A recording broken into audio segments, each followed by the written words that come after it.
రాయలసీమ పేదల పెద్దాసుపత్రిగా పేరుగాంచిన కర్నూలు సర్వజన వైద్యశాలలో నిత్యం చోరీలు కలకలం రేపుతున్నాయి. కర్నూలు ప్రభుత్వ ఆసుపత్రిలో నిత్యం వేలాది మంది వ్యక్తులతో కిటకిటలాడుతుంది.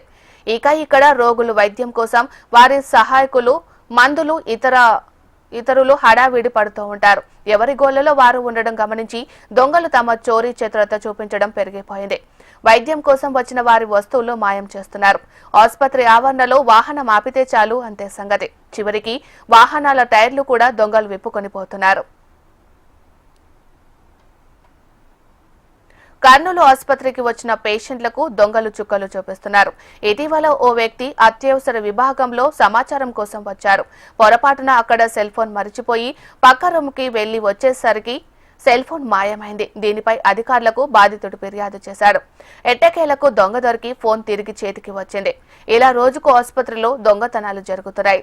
తెల్లవారేసరికి ఆటో టైర్లు, సీటు మాయమయ్యాయి. ఆసుపత్రి ఆవరణలో లక్షలు ఖర్చు పెట్టి సీసీ కెమెరాలు ఏర్పాటు చేశారు.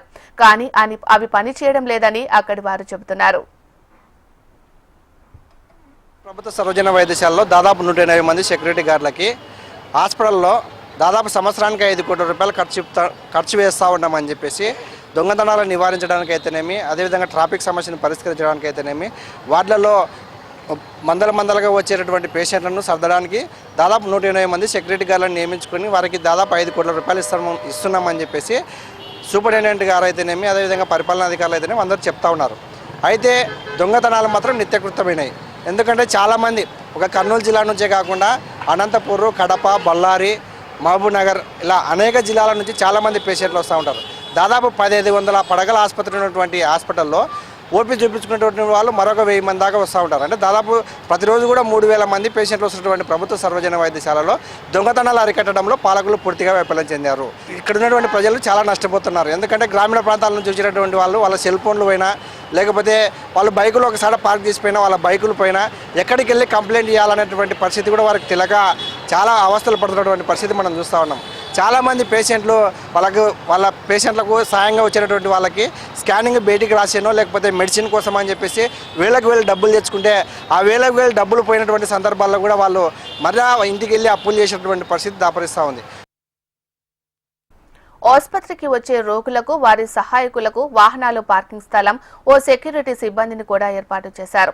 ఆసుపత్రిలో 180 మంది సిబ్బంది ఉన్న సెక్యూరిటీల కోసం దాదాపు 4 కోట్లు ఏడాదికి ఖర్చు పెడుతున్నారు. అయినా వాహనాల భద్రత మాత్రం ఉండడం లేదు. వాహన ఆసుపత్రిలో పార్కింగ్ చేస్తే ఆ వాహనానికి సంబంధించిన ఏదో ఓ పాటు పోతుందని బాధితులు వాపోతున్నారు. ప్రతిరోజు ఇలా చోరీలు కర్నూలు ప్రభుత్వ ఆసుపత్రిలో పరిపాటిగా మారాయి. రోగులు ముందుగా రోగాన్ని నయం చేసుకోవడానికి తమ విలువైన వస్తువులు కానీ డబ్బులు కానీ దాచుకోవడానికి చాలా ఇబ్బందికరమైనటువంటి పరిస్థితులు. రోగం నయం దేవుడెరుగు. ఇక్కడ జరుగుతున్నటువంటి దొంగతనాలు నిజం దేవుడెరుగు, నీరు పల్లం నీరుగా చందంగా ఉంది. ఇక్కడ ఉన్నటువంటి ప్రభుత్వ అధికారులు, జిల్లా వైద్యాధికారులు అనునిత్యం ఇక్కడ కలెక్టరేట్కు కూతవేటు దూరంలో ఉన్నటువంటి ప్రజారక్షకులుగా, రక్షక భటులుగా పేరున్నటువంటి పోలీస్ వ్యవస్థ కూడా ప్రభుత్వ సర్వజన వైద్యశాలలో జరుగుతున్నటువంటి దొంగతనాలను అరికట్టలేకపోతూ ఉంది. దీనికంతటికి కారణము కంచె చేను మేసే విధంగా గతంలో ప్రభుత్వ అధికారులు ఎలకలు పట్టుకోవడానికి కొన్ని 100 కోట్ల లక్షల రూపాయలు ఖర్చు చేసినటువంటి పరిస్థితులు నెలకొన్నాయి. ఇక్కడ చేస్తున్నటువంటి సిబ్బంది దొంగతనాలకు పాల్పడుతూ, అరాజకాలకు పాల్పడుతూ, అసాంఘిక కార్యకలాపాలకు పాల్పడుతూ ఉన్నారని చెప్పేసి నిత్యం పేపర్లలో, న్యూస్ ఛానల్లో వస్తూ ఉన్నప్పటికీ ఇక్కడ సరైనటువంటి నిఘా వ్యవస్థను ఏర్పాటు చేయకపోవడంలో ఉన్నటువంటి నిర్లక్ష్యాన్ని ఖచ్చితంగా అధికారులు ఎండగట్టి ఇక్కడ ఉన్నటువంటి రోగులకు న్యాయం చేయాలని మేము కోరుతా ఉన్నాం.